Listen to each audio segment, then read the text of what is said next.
So guys, before we begin discussing meristematic tissue, I want to discuss a very simple term with you all, which is known as growth. So on your screen, you can see the word growth, then you can see there is a plant and there is a boy.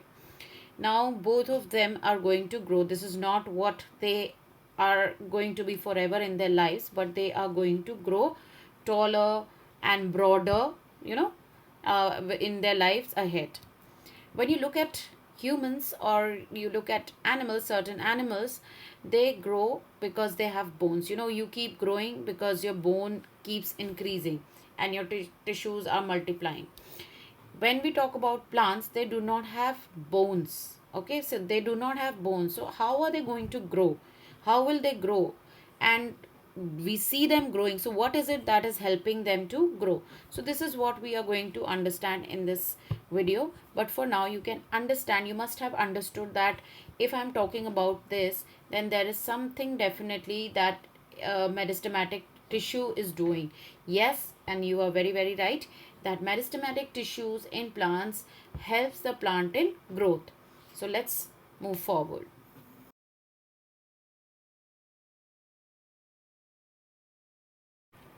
So what are meristematic tissues? So if somebody is referring to a meristematic tissue or saying the name meristem, so you should just quickly think in your mind that the person is referring to a group of cells which are actively dividing and which are actually very young cells in a plant, and these plants are going to give growth in those parts where it is present.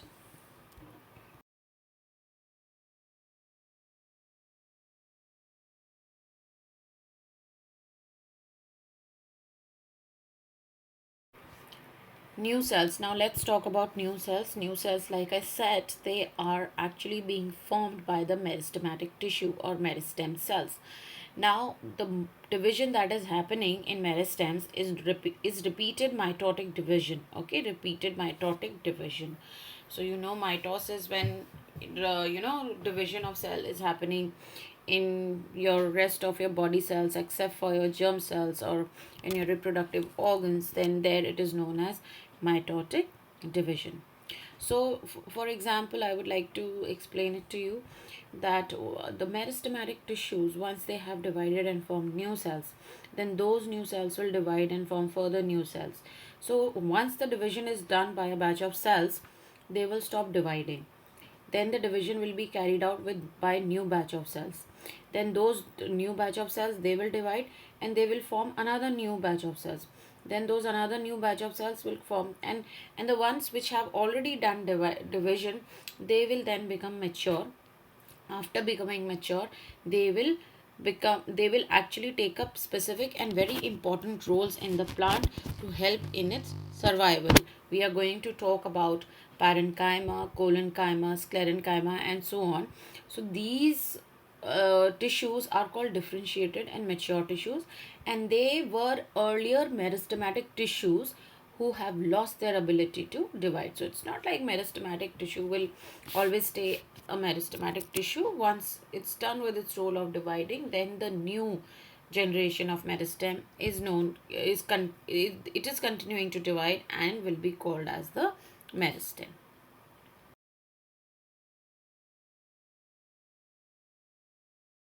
So, what do meristematic cells look like? What is their shape? What is their internal composition? What is the internal composition of the cell? So, when we are talking about the internal composition of tissues, it is going to differ depending upon the function the cells in that particular tissue is going to perform. Same will be with human body also. You do not have same cells all over you. You do not have same cells all over the plant. So, different tissues performing different functions will have different types of cells. So when you look at the meristematic cells, they are small in size, just like we are young. I In previous slides I told you that meristematic cells are young cells, so they will be small, just like in humans. When you are young, you are small like a child. Another thing, what is their shape? Now you have to remember the shape because this has to be mentioned in the structure of these cells. So they will be more like cuboidal. Okay, cuboidal and with large nuclei. So the nucleus is going to be large here. Now you can if you can take a guess that why the nucleus is large. I don't know if you can remember that, if you recall the function of nucleus. So if you remember, the nucleus is involved in reproduction of the cell or multiplication of the cell. So it is the one which directs the cell to divide. So that is why it will have large nuclei, because nuclei is the main organelle in the meristematic cells which has major role to play. Then vacuoles, small vacuoles. Why? Because this is not involved in photosynthesis, it's dividing. So the cells need to be smaller in size, so there is no need of vacuoles as such as is required by plants which carry by the plant cells which are carrying out photosynthesis. Then the cell walls will be thin here, so exchange of material can happen very fast, so very easy to understand. So based on this composition, you could be asked that why is meristematic tissue, it has large nuclei. So you should remember that because it is involved in cell division and directs the cell division, that's why it is large. And similarly, they will ask you about the vacuole.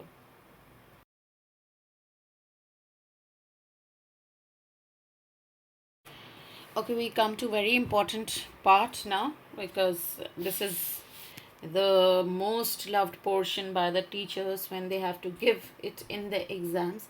So they will most commonly or most largely, your biology teacher will ask you about the location of the meristems in the plant.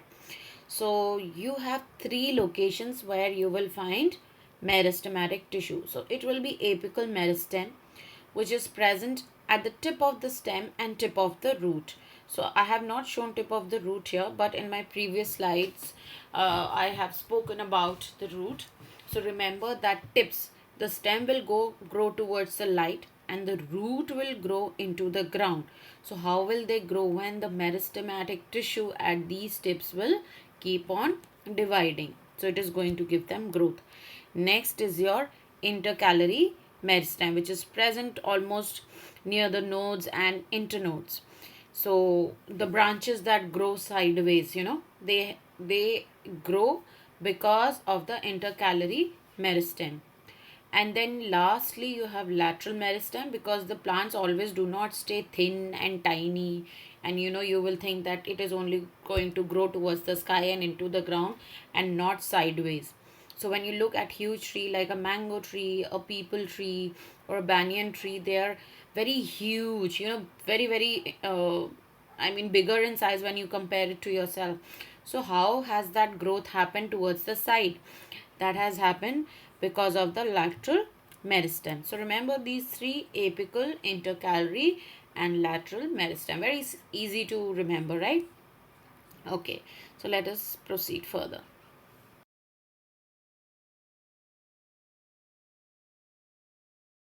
Okay, so let's talk about the function again. It's a iteration, and especially looking at the slide, you will be able to remember. So in the previous slide, I have talked about the apical meristem, intercalary, and lateral meristem. So you know that apical meristem, it is present at the root tip and the shoot tip, right? Because it will help the roots to grow deeper into the ground and stem to grow towards the sky. Then next you have is the intercalary. Now the intercalary meristem is located near the node, or it can be somewhere, sometimes it is spread out to the internode as well. So this will help in the growth of the branches or the leaves from there. And the last one is the lateral, which is towards the side of the plant, and it helps the stem to be to become bigger sideways or widthwise. In other words, you can say that it helps the girth of the stem to increase. It has to be strong. So if it is growing taller, if and its stem is thin, it will break down.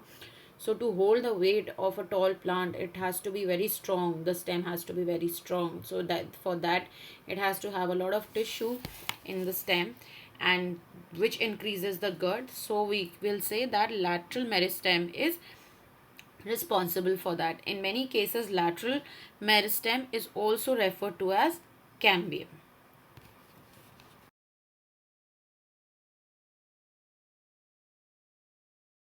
So this is a very, very good image for you all to capture. If you want to take a screenshot, go ahead, because if you do not want to read the entire thing from your textbook, or probably, once you are done with my video, you don't need to come back again. You can just refer to this image because it is so beautifully laid out. They are showing you the node from where the leaf will arise, and then intercalary meristem from where which is present at the node, and of course it is going to give rise to the leaves and in many cases to the branches. Then you have the apical meristem, which is going to grow towards the sky. Then they have shown you stem, where on the sides the lateral meristem is present and will help in the thickening of the stem, also referred to as cambium. Then apical meristem is also present at the tip of the root and thus will help it to grow deeper into the ground. So where I think you should all take a screenshot of this and probably take a screenshot or even draw. So if you can draw it in your notebooks, so you will have a better reinforcement of this diagram, and it will be easier for you to recall how many screenshots you're going to keep. It always good to have notes in front of you. So so this is, I think this is a fantastic diagram that you all can keep somewhere or draw.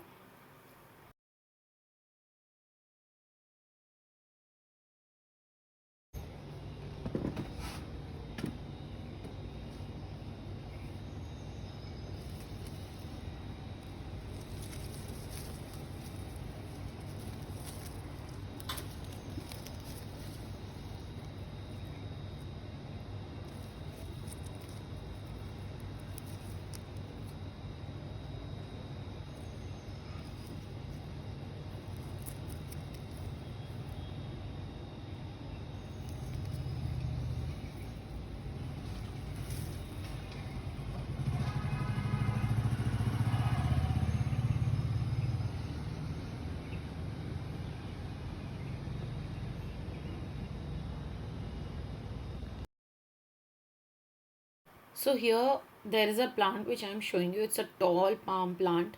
So whenever the plant is growing taller, definitely it is gaining height because of the apical meristematic tissue at the tips.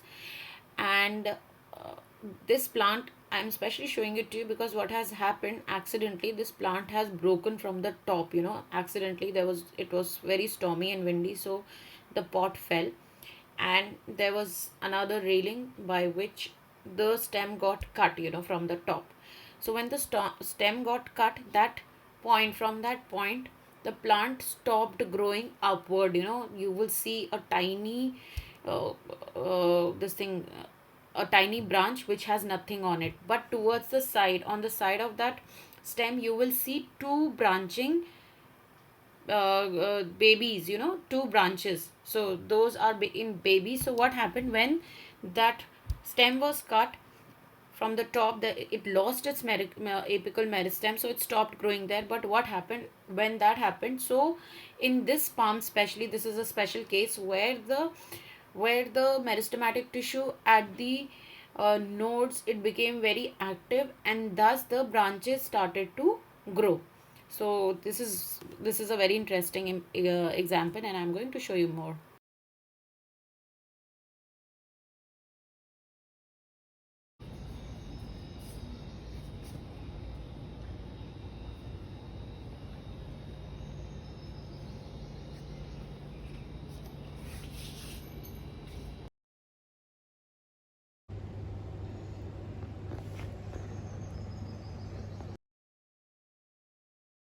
Okay, so here are two examples again. So you can see they are same plants. Okay, they are of the same species, but both of them are different in shape and size, right? So why the shape is different, I'll tell you. Because this plant is, not just one plant, but many plants are there which are, this plant tends to propagate from its root. So more plantlets have come out, and I have let them grow like that. So that's why you see them bigger in size. And they are taller, but they are taller here, right? The difference that you have to notice, that the plant is taller in this image, and in another image the plant is very very short, or both of them are, of the same age. So what has happened here? Can you all guess? I think by now you should be able to guess what went wrong in the second plant, that it is still short. Okay, so let me tell you. So the reason is that in the first plant the apical meristematic tissue is intact. Okay, it is intact, so that's why the plant has grown taller. But in another one, again it was broken at the tip. The tip of the stem was broken, so when it was replanted it could never gain height further than this, and it is never going to grow taller than it is. It has its intercalary meristem, so the leaves will keep on coming, but height wise it's not going to grow much.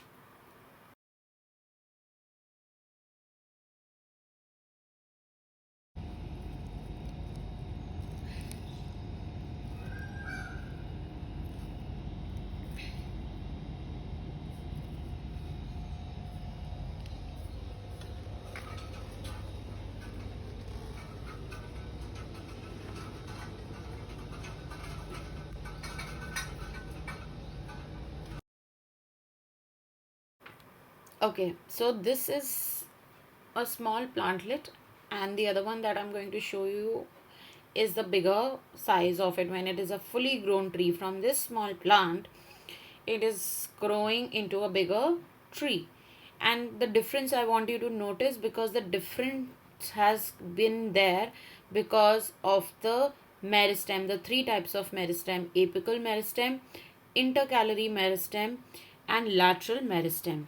So the apical meristem has grown the plant to huge heights, to, like, you can see the difference. The plant, the tree has become very huge and big in size, almost I can say 100 times the height of this plant.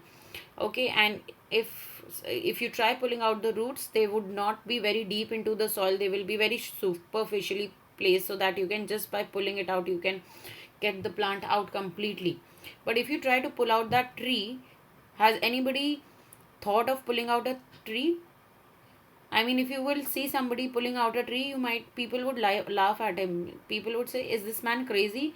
Can anybody be so strong so as to pull out a tree from the ground?" Not possible. Whenever you need to remove a tree, people end up cutting it. Okay, so you cannot. So the roots, why does that happen? Because the apical meristem has been dividing throughout the life of the plant and helping it to grow deeper and deeper into the ground. And of course, uh, you know it it becomes so strong that you cannot pull out even the tree. This tree is, no comparison to trees like mango or banyan tree. Still, you cannot think of pulling it out by your hand, but the small size plant you can pull out. So this is the role of apical meristem.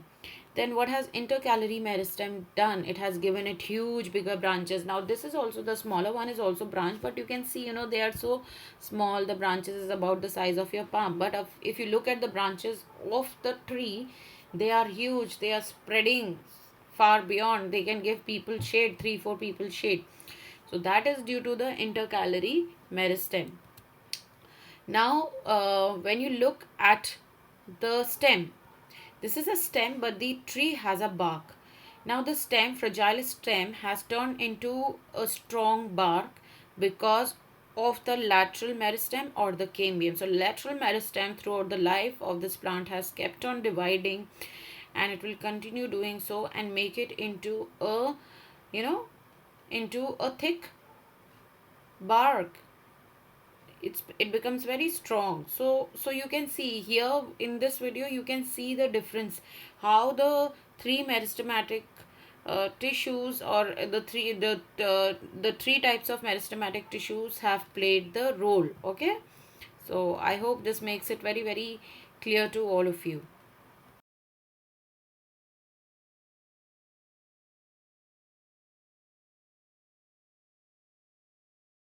So guys, I think that would have been helpful for you to understand, and I'm sure that you will be able to remember the meristematic tissue. Now you will know the function. So whenever you are dealing with a tissue, any tissue, be it meristematic or the more that we are going to study in future, so always remember the location. First is the location, where do you find it, Once you know, then you should know where, after the location you should know what is its function. All right, so basically location and functions are somewhat interrelated. If you know the function, you know where they are located, or if you know the location, so you can guess the function, so something like that. And then next, you should know what the cells are like in these tissues. So that is all that you need to remember. I hope I have been able to help you understand that. And please don't forget to subscribe. Thank you, and bye bye.